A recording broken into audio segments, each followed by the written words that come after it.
গ্যাংটক থেকে এনজেপি ফেরার সময় শিলিগুড়ির বেঙ্গল সাফারি পার্ক বা যার পোশাকে নাম north Bengal wild animals park ঘুরে যাব। গ্যাংটক থেকে ফেরার সময় আমরা গ্যাংটকের এসএনটি বাস স্ট্যান্ড থেকে সিকিম ট্যুরিজমের এসি বাসে করে এনজেপির উদ্দেশ্যে বেরিয়ে পড়ি। আমরা আজকে বেঙ্গল সাফারি পার্ক ঘুরতে এসেছি, তো আমরা লাগেজগুলো নিয়েই এসেছিলাম। এখানে লাগেজগুলো রেখে দিলাম ক্লক রুমে। লাগেজ রাখার জন্য কোনো এক্সট্রা পে আপনার করতে হচ্ছে না। আর এরপর আমরা যাব টিকিট কাটতে।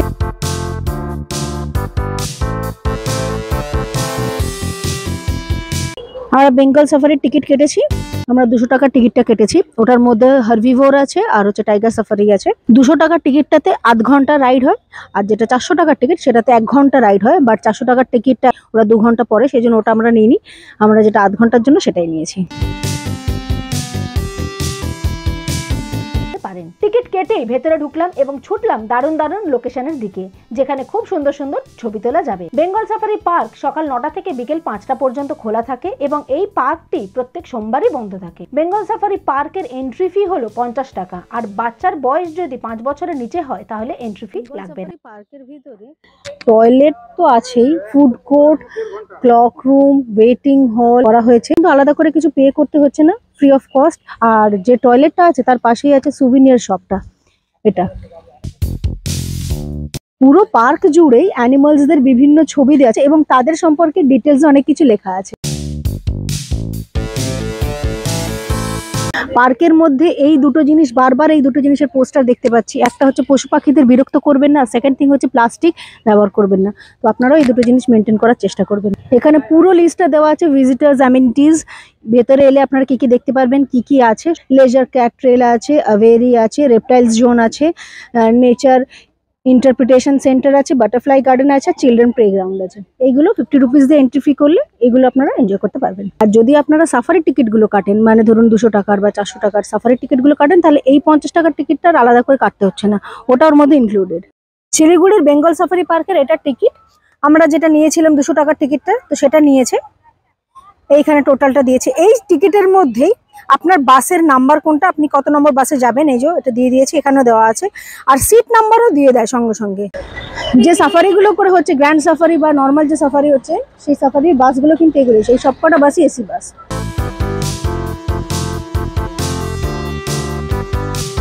আর এটা হচ্ছে চিলড্রেন প্লেগ্রাউন্ডটা। এখানে প্লেগ্রাউন্ডের মধ্যেই যতগুলি অ্যাক্টিভিটি আছে সেগুলি সবগুলোই ফ্রি। এখানে আমার বাচ্চা খুবই এনজয় করেছে।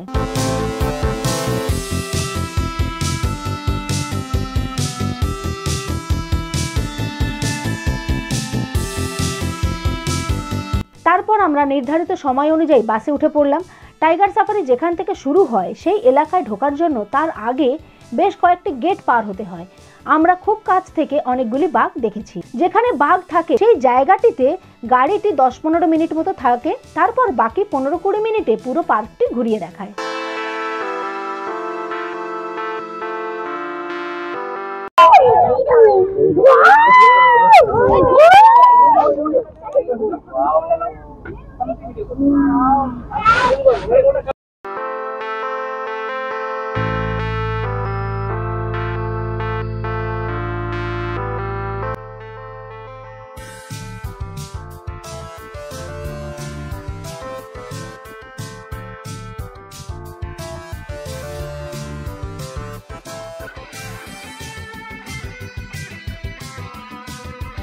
আমরা এখানে প্রচুর বিভিন্ন প্রজাতির হরিণও দেখেছি খুব কাছ থেকে, আর এনজয়ও করেছি এই সাফারি।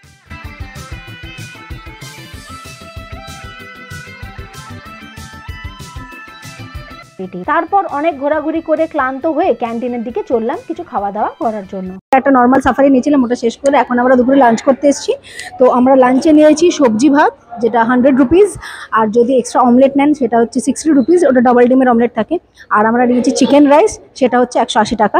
এই থালি, কিন্তু থালিতে কিন্তু একবারই রাইস দেওয়া হয়, ঠিক আছে। আর আপনি যদি এক্সট্রা নিতে চান তার জন্য আপনাকে এক্সট্রা পে করতে হবে, সেটা বোর্ডেই দেওয়া রয়েছে। এই জায়গাটা বেশ বড়, পাখা টাকা চারদিকে চলছে, শান্তিতে সাফারি টাফারি করে পার্কটা ঘুরে এখানে একটু লাঞ্চ টাঞ্চ করে বেশ ভালোভাবে দিনটা কাটিয়ে দেওয়া যাবে আর কি বেঙ্গল সাফারিতে ঢুকলে।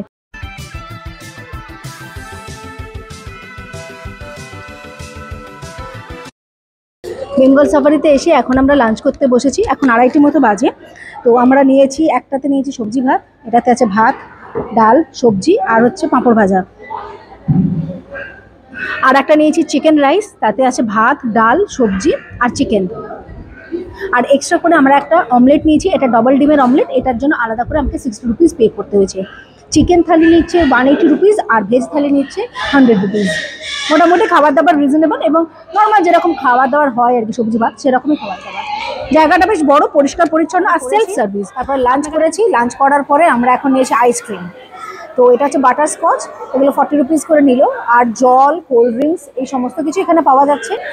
আর এখানে ভাত, ডাল, সবজি, তরকারি ছাড়াও চাইনিজ কন্টিনেন্টাল খাবারও পাওয়া যাচ্ছে। যদি সঙ্গে বাচ্চা থাকে তাহলে কিন্তু বেশি ভালো লাগবে, কারণ ওরা অনেক কিছু অ্যাক্টিভিটি করতে পারবে, এনজয় করার জন্য অনেক কিছু জিনিস আছে। বাটারফ্লাই গার্ডেনটা, তারপরে হচ্ছে আলাদা করে চিলড্রেন পার্ক, সামনে থেকে অ্যানিমেলসদেরকে দেখা, এগুলো খুব ওরা এনজয় করবে। এরপর খাওয়া দাওয়া সেরে আমরা বেঙ্গল সাফারি পার্কের ভিতরে যে ছোট ছোট মিউজিয়ামগুলি আছে সেগুলি দেখে নিলাম। বেঙ্গল সাফারি পার্কের ভেতরে আমরা এখন ঢুকেছি নেচার ইন্টারপ্রিটেশন সেন্টার, যেটা সেখানে। তো এটা হচ্ছে বায়োলজিক্যাল সেন্টার, বিভিন্ন জিনিস এখানে স্টোর করে রাখা আছে, দেখা যাচ্ছে, সেগুলি দেখছি।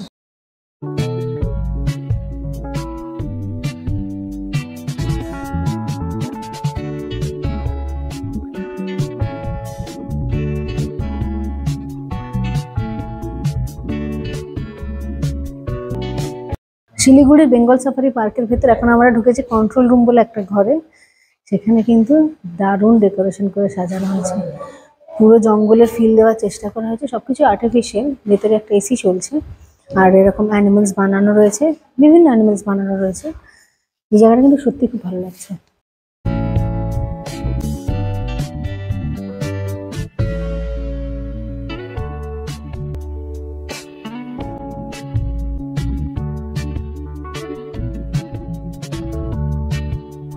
অ্যানিমালস ইন্টারপ্রিটেশন সেন্টারটি দেখার পরে আমরা পায়ে হেঁটে বেশ কিছু জায়গা ঘুরে দেখলাম।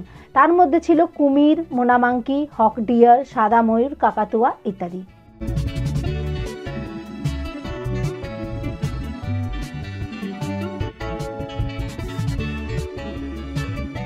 শিলিগুড়ি বেঙ্গল সাফারি পার্কে এসে অনেক কিছু দেখলাম, অনেক কিছু ঘুরলাম, কিন্তু এত বড় জায়গায় পায়ে হেঁটে ঘোরাটা সত্যিই টাফ। কতগুলো বনবিলাস দেখেছি, কতগুলো ম্যাকাও পাখি দেখেছি, একটা বসে থাকা ক্যাঙ্গারু দেখেছি, এগুলো পায়ে হেঁটে করেছি। ওইদিকে বাটারফ্লাই গার্ডেন আছে, আর পায়ে জোর নেই। হ্যাঁ, তবে সাফারিতে করে যে কটা জিনিস ঘোরা যায় সে কটা জিনিস ঘুরে নেওয়াই ভালো।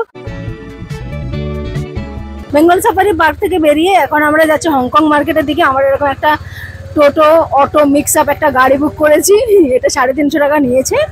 আর গুগল ম্যাপে দেখছিলাম যে বেঙ্গল সাফারি পার্ক থেকে হংকং মার্কেট প্রায় 9 কিলোমিটার মতো। বেঙ্গল সাফারি পার্ক থেকে বেরোলে আপনারা শিলিগুড়ি স্টেশন, এনজেপি স্টেশন বা হংকং মার্কেট যেখানেই যান না কেন গাড়ি অ্যাভেলেবেল, বুক করেও যেতে পারেন। অথবা যদি আপনারা ওয়েট করেন, ওনারা পার হেড 40 টাকা করে নেয়, সেইভাবে শেয়ারেও আপনারা যেতে পারেন। অবশেষে চললাম হংকং মার্কেটে। বেঙ্গল সাফারি পার্ক থেকে হংকং মার্কেট আসতে গাড়িতে 8 ঘন্টা মতো সময় লাগে। হংকং মার্কেট থেকে এরকম আমরা টপ কিনেছি অনলি 200 টাকা করে, এগুলো কটনের।